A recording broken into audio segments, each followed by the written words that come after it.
C'est bon, c'est lancé. Donc déjà, merci beaucoup à toutes les trois d'être présentes, parce que comme j'ai pas eu de questions sur le forum, je vais prendre vos questions. Je vais quand même aller vérifier sur le forum qu'il n'y a pas des questions que j'aurais loupées par hasard, mais a priori, non, il n'y en a pas. Donc si je fais cette vidéo, c'est surtout pour répondre à des questions concernant le cours, mais vu que vous n'êtes pas très nombreuses, on va peut-être aussi répondre à des questions sur l'organisation du cours, ce qui est attendu, etc. Je vais faire un point peut-être pour tout le monde, donc pour vous qui êtes présentes, mais aussi pour les personnes qui regarderont l'enregistrement après. On est, en termes de déroulé du cours, on est à la séance 7, où en fait on a continué pendant cette séance de jeudi les questions sur Gail Rubin. Donc je vais modifier le programme de cours.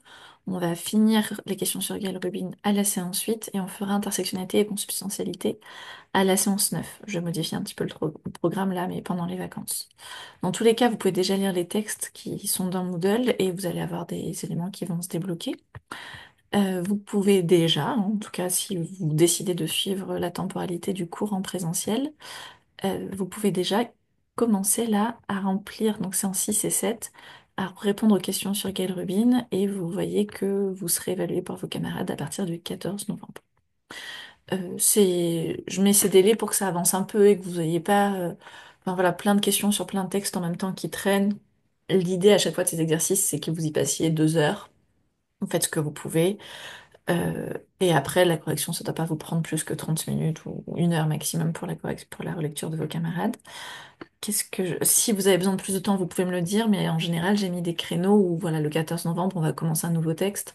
Donc c'est bien que de votre côté, vous ayez plus à bosser sur le texte de Gail Rubin pour pas que tout ça se juxtapose. Voilà. J'ai vu aussi que cette prise de notes collaborative n'était pas trop utilisée. Donc, pour celles et ceux qui n'étaient pas là, c'est un espace où vous pouvez prendre des notes et tout le monde le voit, donc ça vous permet de partager vos notes. Je l'ai intégré dans Moodle, mais vous pouvez aussi cliquer sur le lien et ça ouvre une page à part. Si vous n'en avez pas l'usage, je le supprimerai, ça évitera d'alourdir la page. Et voilà, c'est sur les quelques éléments d'organisation que je voulais donner. Et après, concernant le fond du cours, ça va pas dépendre de vos questions. Donc, je vous écoute si vous avez des questions. Eh ben moi j'en ai une première. Déjà pour la prise de notes, moi elle me marque toujours enfin que ça bug et que je peux pas y avoir accès, etc. à partir de mon ordinateur. Ok, Ça met toujours plein de messages d'erreur, donc en fait c'est super pénible pour essayer de prendre des notes ou de d'y mettre quelque chose. Du coup je sais pas trop pourquoi ça fait ça. ok. Euh, Eh mais ben, voilà. merci de me le signaler. Merci beaucoup. Je vais plutôt que l'intégrer, du coup, je mettrai un lien. Peut-être que ça marchera mieux si je mets un lien et si c'est pas intégré dans Moodle, parce que là, je pense que ça fait trop de couches.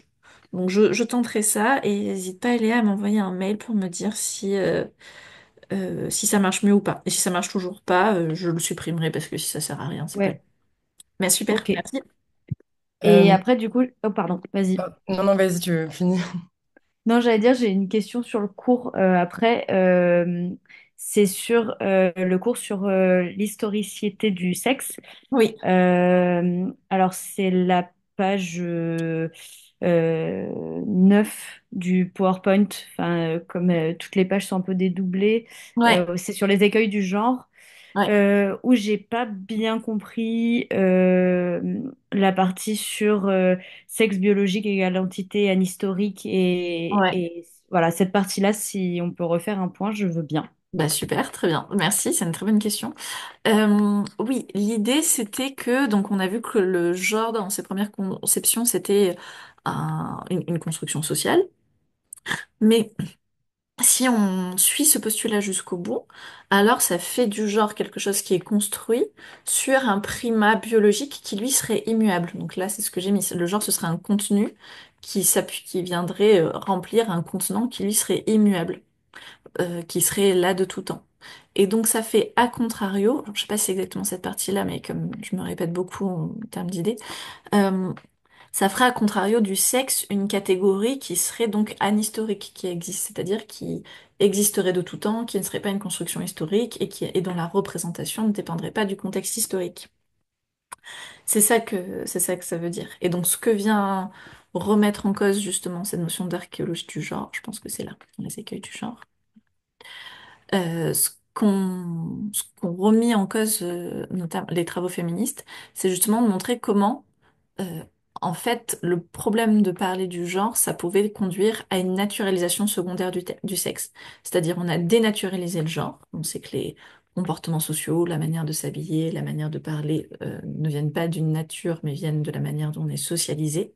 Par contre, en dénaturalisant le genre, on a naturalisé, paradoxalement, le sexe, donc la dimension biologique. Et ça aussi, ça peut être discuté, et c'est d'autant plus discuté avec les travaux sur les enfants intersexes, où on montre que la dimension biologique, elle est aussi construite, elle peut aussi être fabriquée, elle peut être assez flexible. Ça, c'est le premier argument. Le deuxième argument, bien, on peut le tirer de cette citation de Colette Guillaumin, qui fait le parallèle entre le sexe et la race, et qui dit qu'il faut donc se méfier de tout ce qui apparaît comme incontournable et comme étant lié à une nature du fait d'une expression phénotypique. Donc, le phénotype, c'est l'expression des gènes. Et donc, dit les précédents de ce type d'opération, telles que le tentative de remplacement de race par ethnie, indiquent pour le moins leur ambiguïté, donc aussi leur enjeu politique. Et donc, qu'est-ce qui peut être... Et en fait, quand on parle de sexe comme sexe biologique, qu'est-ce qui est historique, qu'est-ce qui est construit? C'est d'abord et avant tout la bicatégorisation. Et en fait, ce que montrent les chercheuses féministes, c'est que dès qu'on parle de sexe, en fait, on parle de bicatégorisation genrée, et que si vous pensez sexe, vous pensez masculin, féminin. Et c'est cette bicatégorisation qui peut être discutée. Et donc, plus que de sexe, on va parler de sexuation pour parler de la pluralité des processus par lesquels les corps sont sexués. Et là, pardon, je dis beaucoup de choses, hein, mais tout ça, en fait, j'ai beaucoup repris et vous allez retrouver expliqué d'une autre manière dans le chapitre d'Elsa Dorlin, l'historicité du sexe, ces idées-là. Mais ce que je veux que vous compreniez, donc, c'est que la notion de sexuation, c'est vraiment, ça désigne vraiment un processus, et surtout, c'est pas lié à une identité. Parce que la manière dont nos corps sont sexués va dépendre de à quel moment on est dans notre vie, à quel moment on est dans notre cycle, quel âge on a, qu'est-ce qu'on a vécu. Et donc la sexuation, ça désigne pas un état, mais ça désigne vraiment un processus, à la différence du sexe, qui lui vient venir plaquer une appartenance à une catégorie. Je suis pas sûre que c'était ça ta question, Léa, mais je sais pas si j'ai répondu. Si, si, c'est parfait. Merci. Très bien, parfait. Peut-être que j'étais un peu rapide, donc n'hésitez pas s'il y a besoin que je répète des choses. Est-ce qu'il y a d'autres questions? Bah oui, moi, c'est un peu sur la même partie du cours. Ce que j'ai pas bien compris, c'est les quatre grandes définitions de la bicatégorisation, donc le sexe Ouais. humoral, gonadique, si vous pouvez peut-être revenir un peu dessus. Oui, bien sûr. C'est dans l'historicité du sexe. Je sais plus exactement où c'est, hein. Si tu retrouves la page, n'hésite pas. C'est là. Ok. Euh, ok. Donc là, c'est ce que j'ai dit, hein, depuis le début. Enfin, en fait, à partir du moment où on pense le sexe en manière biologique, donc à peu près à partir du XVIIe siècle, où parler de sexe, ça désigne forcément un modèle bicatégoriel, on va s'appuyer petit à petit sur des degrés, enfin plutôt sur des niveaux de lecture de qu'est-ce que c'est le sexe différent. Donc cette évolution-là, ces quatre grandes définitions, en fait, c'est à la fois quatre grandes définitions qui se juxtaposent, qui peuvent coexister en fonction de la période historique, mais qui obéissent à qui appartiennent à chaque fois à des temporalités différentes. Donc le sexe humoral, ça renvoie aux humeurs. Vous savez, dans Molière, le comportement pilaire, le comportement sanguin, le fait de faire des saignées, c'est ça les humeurs. Les humeurs, c'est tous les fluides qui circulent dans le corps. Et une des théories de sexuation des corps, c'est l'idée que le sexe est défini par les humeurs dominantes.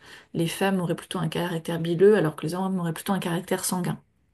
Bon, ça, cette définition des humeurs, elle est remise en cause, elle est critiquée, on sait qu'elle a plus d'actualité scientifique, mais elle a informé la manière dont on pense et dont on pense les représentations genrées. Les trois autres, par contre, le sexe gonadique, le sexe hormonal et le sexe chromosomique, sont toujours d'actualité. Le sexe gonadique, c'est la présence ou pas de gonades, c'est-à-dire d'appareils reproducteurs qui fabriquent les cellules sexuelles, à savoir les ovocytes ou les spermatozoïdes, donc présence ou pas d'ovaires ou de testicules. Les gonades, c'est ça, hein, c'est les ovaires ou les testicules. Le sexe hormonal, c'est la relation entre vos hormones. Donc, si vous avez beaucoup de testostérone dans un corps, on va plutôt dire que c'est un corps masculin. S'il y a beaucoup de progestérone et d'œstrogène, on va dire que c'est un corps féminin. Je reviendrai après là-dessus. Et le sexe chromosomique, c'est est-ce que vous êtes XX ou XY? En fait, si on suit ces quatre grandes définitions, à chaque fois, c'est des définitions physiologiques du sexe.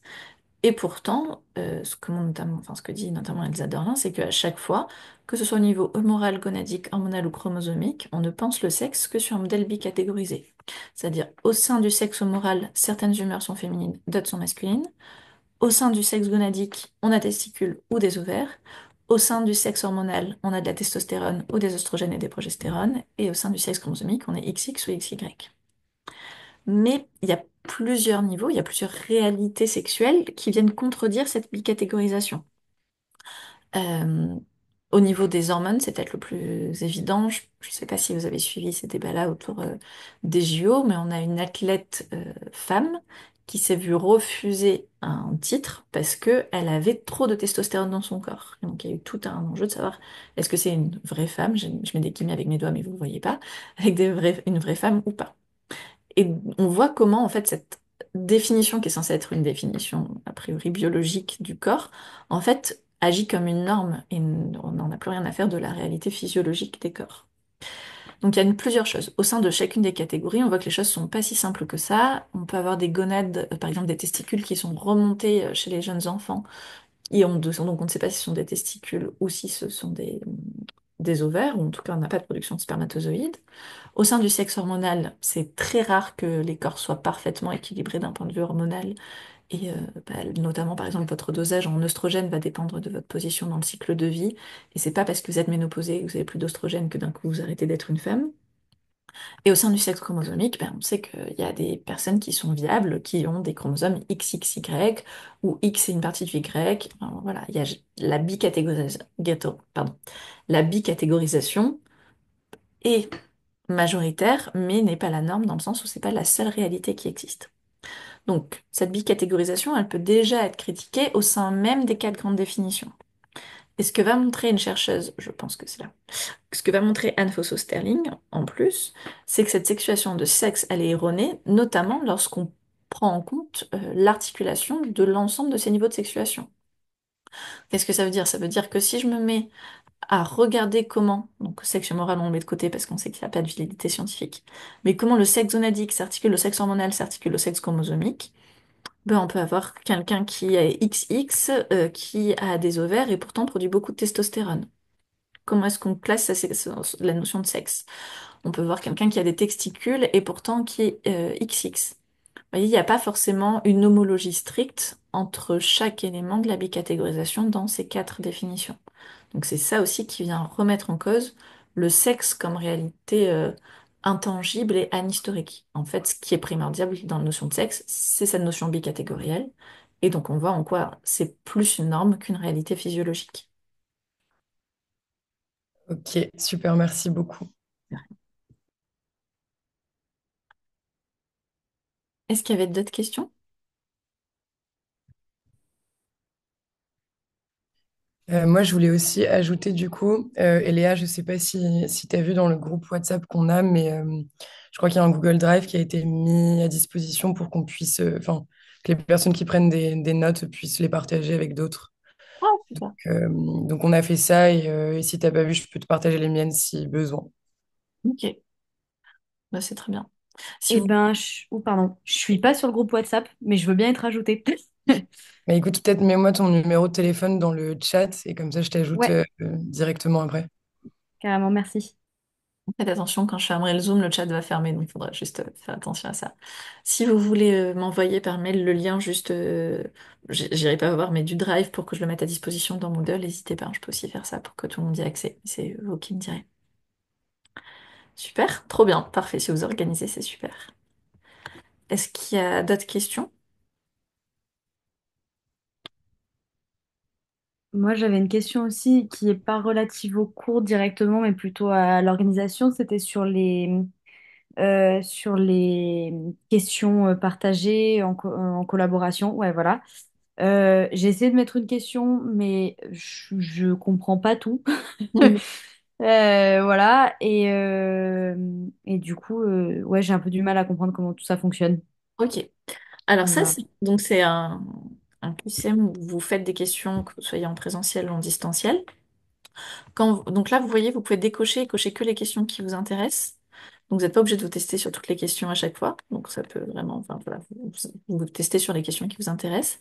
Et vous pouvez aussi les filtrer, par exemple celles qui sont difficiles pour vous ou celles à laquelle vous n'avez jamais répondu, pour pas toujours vous tester sur les mêmes. Ça, c'est si vous voulez vous Mhm. entraîner. C'est vraiment hyper efficace comme outil pour comprendre, apprendre le cours, voir si vous l'avez compris. Enfin, voilà, vous vous en saisissez comme vous voulez. Après, il y a un système d'incitation qui est que si vous répondez au test en ayant juste, vous avez 2 points, et si vous faites une mauvaise réponse, vous avez -1 point. Mais effectivement, pour avoir les 500 points, le plus efficace, c'est de créer des questions. Et pour ça, il faut créer une nouvelle question ici. Plutôt une question à choix multiple, c'est plus facile. Là, tu peux mettre le nom de la question. Donc, par exemple, on va mettre, hop, le nom, ça peut être égal. On va mettre, je vais mettre système sex chart parce que c'est ça dont on parle en ce moment. Ta ta ta. Pourquoi Gail Rubin mobilise-t-elle la notion de système? Je reprendrai cette question après parce qu'elle est pas super, hein. Là, tu poses ta question. Donc, ce qui est important, c'est bien là, tu as la question, là, tu as le nom de la question. C'était ça ta question, Léa? C'est comment est-ce qu'on faisait une question dans le QCM? Oui, oui, exactement. Ok. Est-ce qu'il y a une seule bonne réponse ou est-ce qu'il y a plusieurs bonnes réponses? Là, il va y avoir plusieurs bonnes réponses. Donc, parce que la notion de système marque l'au- euh, l'interrelation des éléments, c'est comme ça. Ça va être une partie de la bonne réponse. Donc, je vais mettre 50% et une autre partie de la bonne réponse pour se distinguer du système économique. Et ça, c'est l'autre partie de la réponse, donc je mets aussi 50%. S'il y avait qu'une seule bonne réponse, j'aurais coché ici une seule réponse et j'aurais mis 100% à la bonne réponse. Après, tu peux mettre des perturbateurs euh, parce qu'elle n'aime pas Magic System. Encore une fois, je vais supprimer cette question après, hein. Hop. Et tu t'enregistres. Ce qui va se produire une fois que tu fais ça, c'est que ta question, normalement, elle va apparaître comme ça. C'est-à-dire, tu auras ta question en gris avec un petit carré. Ça veut dire qu'il n'y a que moi qui peux la voir et que pour qu'elle soit visible par tout le monde, il faut que je la valide. Quand il y a un petit V comme ça, c'est que je l'ai validé et toutes les personnes qui ont eu un petit V sur leur question ont gagné 10 points par question. Euh, voilà. Parfois, ce que je fais quand je les relis, alors je sais pas si là il y en a, je crois que tout le monde a très bien corrigé ces questions, donc non. Ah oui, voilà. Parfois, je vous mets une petite loupe sur votre question. Ça veut dire qu'il y a quelque chose à corriger. Mais dans ce cas-là, je vous mets un commentaire pour vous dire quoi corriger. Et une fois que vous l'avez corrigé, vous pouvez faire modifier, aperçu. Et là, vous me dites que vous l'avez modifié en cliquant ici. Et ensuite, je vois que vous l'avez modifié, je peux la valider ou pas. Et tu peux en faire autant que tu veux. Là, je suis à jour pour l'instant, mais il y a des fois où je me laisse un peu déborder. Donc, faut pas. Si ça prend 15 jours pour que je valide des questions, c'est normal. Si ça prend plus de 15 jours, faut pas hésiter à m'envoyer un mail. Peut-être qu'elle est passée sous mes radars, mais normalement, j'y pense. Voilà. Ça, vraiment, c'est pas mal pour apprendre le cours, pour se tester, comprendre comment, enfin voilà, quels éléments vous avez envie de retenir du cours.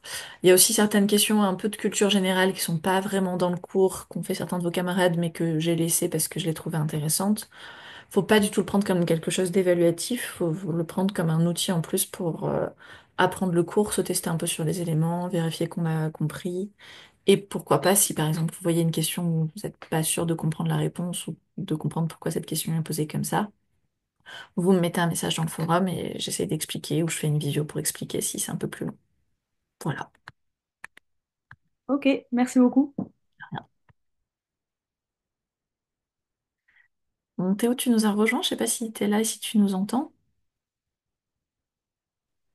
Oui, oui, je suis là, j'avais pas de questions, j'étais juste là pour écouter en fait, juste revenir sur le cours et voir si j'avais tout bien compris. Ok. Alors c'est vrai que là, moi, du coup, je fais pas tout le cours en visio parce que c'est un peu long. Il y en a certains où je mets donc des supports écrits, d'autres où j'essaye d'enregistrer. Là, pour l'instant, on a quand même trois séances où il n'y a pas grand-chose en termes de contenu déposé parce qu'en fait, on travaille sur le texte de Gail Rubin, donc on traite les questions. Et comme il y en a beaucoup, ça prend du temps. Mais vous pouvez donc les préparer de votre côté avec l'évaluation collective. Et d'ailleurs, Théo, je voulais te remercier parce que tu es un des premiers à avoir fait les retours, enfin avoir fait les évaluations et les retours sur tes camarades. Donc merci beaucoup, c'est hyper précieux. Sur le texte de Joan Scott, tu as été un des premiers à le faire. Après, n'hésitez pas à vraiment commenter aussi le travail de vos camarades, à donner des pistes d'amélioration, même si c'est déjà très bien, parce que l'idée, c'est aussi de s'entraîner à rédiger et à argumenter en vue de l'évaluation. Donc voilà, là c'est vraiment du travail par les pairs, donc n'hésitez pas à vous relire, à vous corriger, à vous améliorer. Mais l'idée, voilà, c'est que vous fassiez le travail de votre côté et qu'en relisant vos camarades, en croisant un peu les réponses, vous vérifiez si vous êtes d'accord, pas d'accord, vous en discutez entre vous, enfin que ça crée un espace aussi de discussion autour de ça. Ça va? Ça vous va comme manière de travailler? Justement, en parlant de ça, en fait, je me sens pas vraiment, comment dire, on va dire capable de pouvoir noter, on va dire, quelqu'un d'autre. Alors, est-ce qu'on peut plus le faire Ah pardon, mais attendez, alors je suis pas claire du tout, hein, mais la note que vous allez mettre là, elle est informative, elle ne compte absolument pas Ah dans la oui, moyenne. oui, oui, oui, je pense bien enfin, on met pas une note sur 20. C'est plus du coup des commentaires en fait qu'on Voilà. va. Exactement, ça vous demande de noter parce que le logiciel est fait comme ça et que bon, alors, je n'ai pas trouvé comment faire pour vous dire de pas noter. Par contre, effectivement, ce qui est important, c'est surtout les commentaires que vous allez mettre et mettez une note indicative, mais faites par palier, vous voyez. En dessous de 10, c'est que vraiment ça vous paraît très léger comme travail.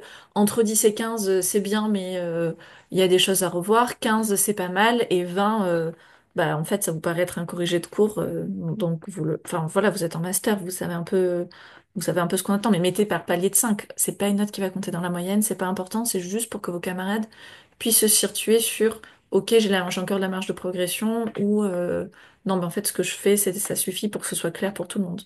Mais voilà, vraiment des commentaires sur est-ce que l'argumentation est claire, est-ce qu'il y a un lien avec le texte ou t'as développé telle notion à tel endroit, moi je l'ai pas compris comme ça. Enfin, vraiment enfin, utilisez-le aussi comme un espace de discussion pour échanger sur le texte.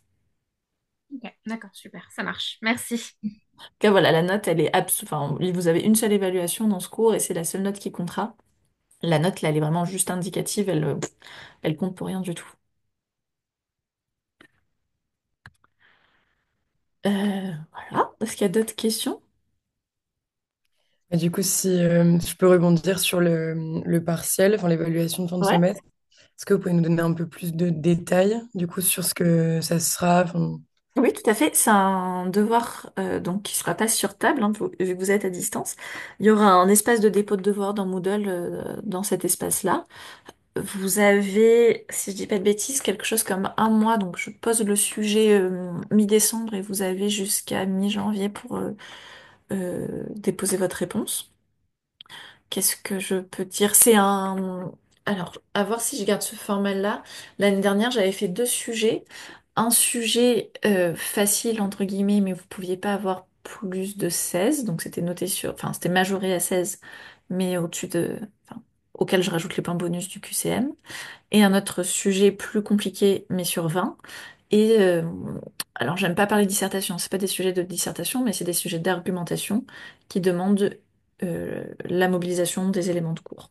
Voilà, si je vous en dis plus, après je vous donne le sujet. Mais c'est pas du tout quelque chose qui va vous surprendre, c'est pas un sujet que vous ne connaîtrez pas. Ce qu'il faut que vous arriviez à faire, c'est construire une argumentation qui mobilise les notions du cours. Pas tellement les dates, pas tellement les autrices, mais vraiment qui euh, en fait, il faut que vous montrez que vous êtes capable de mobiliser, d'un point de vue analytique, les différentes notions qu'on voit dans le cours. Donc les différentes définitions du genre, la définition du système sexe-genre, la définition d'intersectionnalité, qu'est-ce que c'est que les épistémologies féministes, c'est tout ce qu'on va voir après dans le cours, que ça, vous soyez capable de vous l'approprier et de le mobiliser dans une argumentation. Et vous avez vos camarades, ils ont 2 heures en devoir sur table pour le faire. Et donc moi, je vous demande un devoir de 4 pages maximum. Si vous mettez un chrono sur 2 heures, ça suffit largement pour le faire. Et vous pouvez vous organiser comme vous voulez. Vous avez l'espace d'un mois pour me rendre le travail. Est-ce que j'ai donné assez de détails là sur l'évaluation ou pas? Oui, oui, c'est parfait. Merci beaucoup. Non. Eh ben très bien. Moi, faut que je ne tarde pas trop à y aller. C'est ce que j'ai d'autres rendez-vous derrière. Mais s'il y a des questions, n'hésitez pas. J'insiste et je réinsiste. L'espace forum, il est aussi là pour que vous me posiez des questions. Quand, pas que des questions d'organisation, mais ça peut aussi être des questions sur le cours. Donc n'hésitez pas si, bon, si vous avez un groupe WhatsApp, c'est parfait. Mais voilà, si par exemple sur le groupe WhatsApp, vous avez une discussion sur une notion où vous n'êtes pas trop sûr de comment il faut le comprendre, n'hésitez pas à mettre un message dans le forum. Et moi, en fonction des contextes, soit j'y répondrai par écrit, soit je ferai une petite note audio, soit je ferai une visio si c'est un point un peu compliqué. Et ça me permet comme ça aussi enfin voilà, que vous soyez pas coincé sur un point particulier du cours. Donc là, par exemple, la question sur le sexe, c'était une très bonne question. Voilà. N'hésitez pas, mais moi, je peux pas savoir les points qui posent problème si vous me posez pas de questions. Donc là, j'imagine que tout le reste du cours est limpide et extrêmement clair, donc ça me va très bien. Mais voilà, n'hésitez pas du tout. Ça va? Oui, Oui, merci beaucoup. merci. Bon. Merci à vous de vous être connectés et d'avoir posé des questions. Et ben, je vous souhaite un bon courage pour tout le travail que vous avez à faire et bon courage pour l'enseignement à distance, c'est jamais facile, donc bravo à vous. Et bravo pour vous lancer dans les questions de Gail Rubin, parce que ça va être... Enfin voilà, nous, ça fait 4 heures qu'on est dessus, et on a bientôt fini, donc c'est un petit peu long. Peut-être une indication, pour chaque réponse, il faut rédiger pas plus que 3 à 4 lignes, hein. Ce qui est important, c'est surtout les éléments de réponse et bien trouver les passages des citations. Et ce qui a posé problème à vos camarades, c'est surtout la partie psychanalyse et la question de la castration. Voilà, parce que c'est vraiment un niveau symbolique. Donc là, n'hésitez pas non plus à me poser des questions pour être sûr d'avoir bien compris cette partie-là. Je trouve le texte de Gail Rubin très clair, mais si vous n'êtes absolument pas familière et familier avec la psychanalyse de manière générale, ça peut être un petit peu abscon. Donc aussi, voilà, n'hésitez pas. Bon courage et à très bientôt. Merci, bonne journée. Merci, au Bye. revoir. Au revoir. À Au revoir. bientôt.